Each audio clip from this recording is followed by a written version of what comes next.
G'day, Cliff from Clifford here asking you, is your ego killing your gains?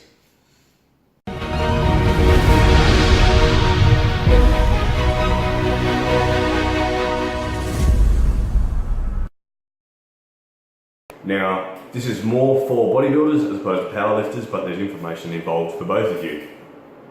When you're going into the gym, you need to be sure about what your plan is and what you're off to do. If you're there to bodybuild, you're there to make sure that your muscles are as exhausted as possible by the end of every session.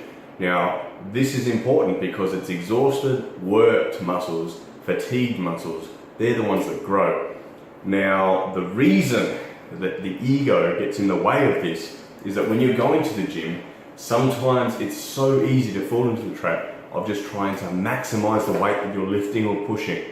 And the problem with this is that for twofold. One is form. Form goes out the window. Everybody always knows and already talks about the fact that poor form can lead to injuries, can lead to stalling your progress or even reversing a lot of the hard work you've already done. What's not mentioned is the fact that when you're bodybuilding, you're going into the gym to put your body at a mechanical disadvantage so that your muscles have to work harder to do the same work that, say, a powerlifter would have to do.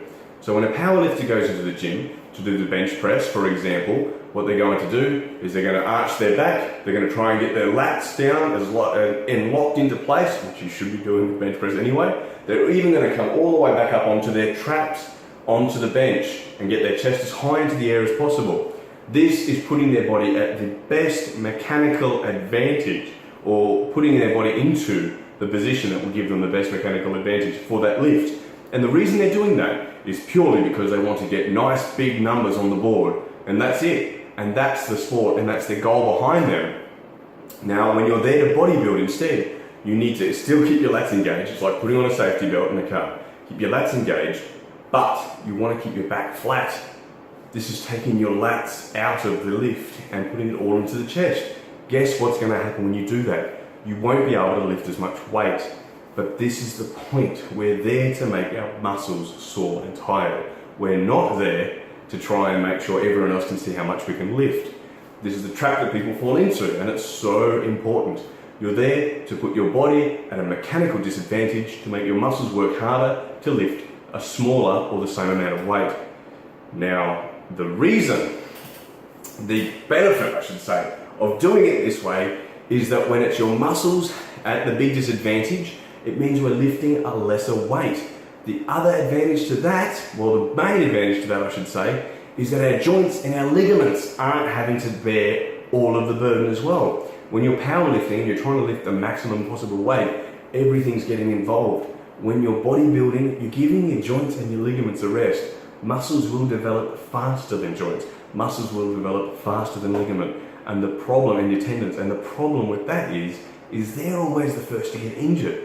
You're less likely to pull a muscle as you are to get tendonitis, for example, or pull some really important stuff that takes a long time to heal. So drop the weight down, really concentrate on putting your body at a mechanical disadvantage. Don't worry about the numbers. The numbers will go up anyway as your muscles get stronger and stronger, but the best thing you can be doing is reducing the amount of weight that your body can lift, or the muscles involved in each lift can actually do, because you're putting your body at a mechanical disadvantage. All right, don't let your ego kill your gains. And I'll see you next time.